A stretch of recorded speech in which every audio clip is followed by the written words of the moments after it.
Welcome back, everybody. My first guest tonight is an author, an activist who turned her campaign for governor of Georgia into a movement. Her new book is called Our Time Is Now. Please welcome Stacey Abrams. Thank you for having me back. Now, you are the perfect person to talk to today because yesterday it was a mess in the Georgia primary. What happened? Why was it such a cluster munch? It was an unmitigated disaster because the Secretary of State, who is in charge of elections, claims that he had no responsibility for the actual performance of elections. And so instead, it depended on the county you lived in if you had access to democracy. We had people who were in line until 12:36 a.m. We had some counties that had no challenges at all, but in our most populous counties, including some Republican-led counties, people could not vote. They did not have machines. And this is all due to the fact that the Secretary of State failed to train, failed to give good direction, failed to invest, but he found it possible to spend $400,000 to film a television commercial about himself purchasing new machines. That could have paid for 1,600 poll workers, which certainly would have made things easier yesterday for Georgians. Well, your group and Fair Fight Action is now working to make sure people have access to voting, to make sure that people are not denied their franchise. What should people do if they have trouble voting in the primaries or in the general? What Fair Fight Action has done in Georgia and what we're doing around the country through Fair Fight 2020 is trying to mitigate the harm. Unfortunately, until we elect new leadership in the U.S. Senate and in the White House, we will not see the permanent change we need. But what we can do is, one, make certain the laws are actually fair, that it doesn't matter who you are. You should not have to put your life at risk to vote. And so we need vote by mail. That means passing the HEROES Act. But it's also about making sure that people can understand the rules. And when they try to follow them, that we hold the county elections officials accountable. But that means holding the statewide elected officials most accountable because the responsibility is theirs. There's only 5 months between now and the election.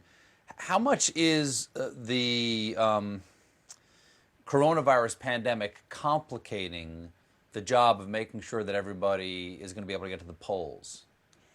We know that COVID-19 has revealed and reminded people of the systemic inequities that exist in our society. It's why we see a disproportionate number of people of color dying from and contracting this disease. It's why we see a difference of effect in the economic collapse, and it also applies to the right to vote. We know that the safest, most accessible way to vote is to vote from home, being able to vote by mail. 34 states allow no excuses. You can do it if you try, although in Georgia, we know that we've got a lot more work to do to scale it up, and that's going to be true around the country. We saw this happen in Pennsylvania in their election last week. But it's also necessary that some people have to go and vote in person, and that means that we have to have enough people out of line that the people who have no choice but to be in line can do so safely. People who are disabled, people who have language barriers, those who are homeless or who have been displaced by COVID-19, those are people who are going to have to show up. Folks like myself, I tried to vote by mail. I know the law, but my absentee ballot arrived, but the envelope that I have to return it in was sealed shut. So I had to go and vote in person. So we have to allow for the people who can't get through the process. That means we need the U.S. Senate to pass the HEROES Act.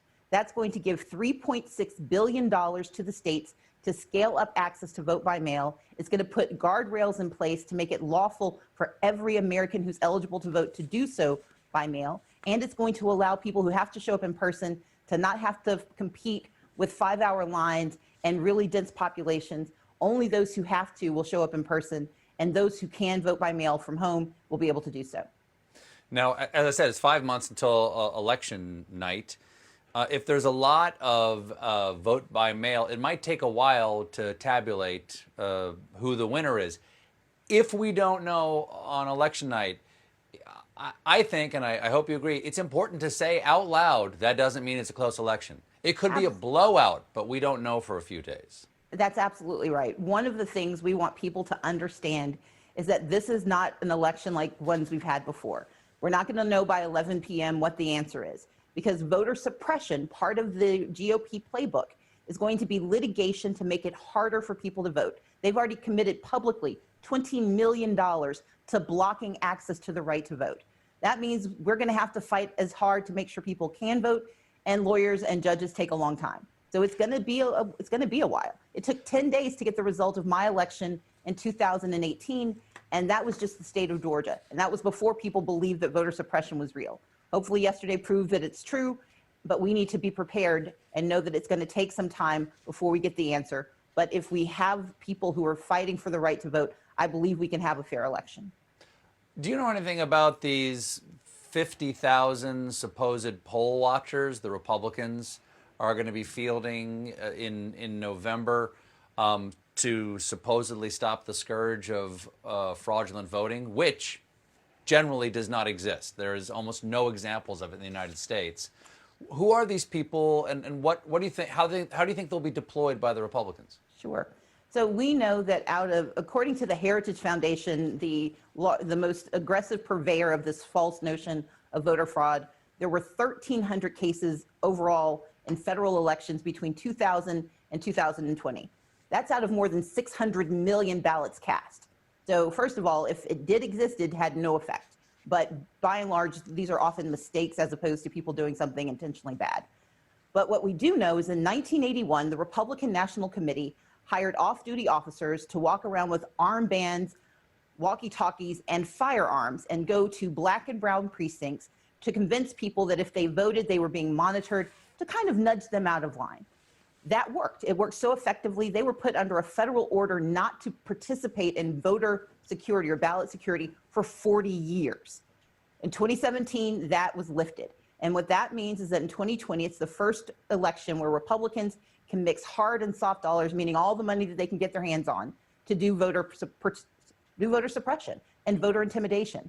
Those 50,000 volunteers are going to be deployed to about 15 states, battleground states like Texas and Georgia, but Michigan, Wisconsin, Pennsylvania. If it was a close election, they're going to be there. And we know that they're going to try to hire off-duty officers, off-duty ICE officers. They're going to try to hire people who challenge the legitimacy of voters and who try to scare them into leaving.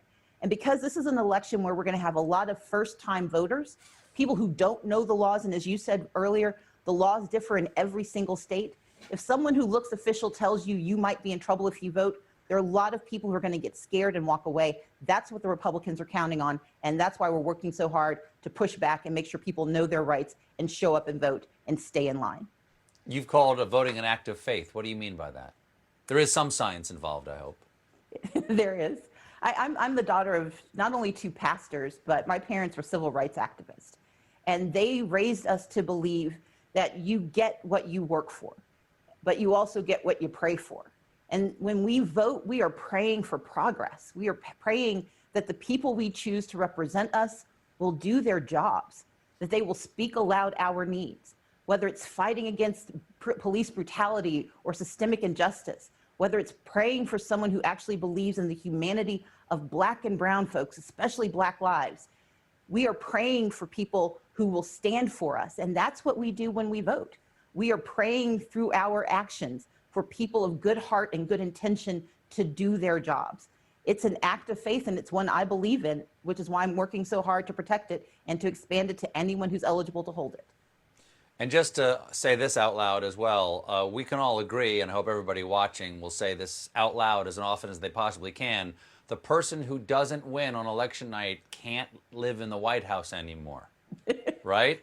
That is absolutely true. When you lose, you leave. We have to take a quick break, but when we come back, I will ask Ms. Abrams who she thinks Joe Biden should pick as his running mate. We'll be right back.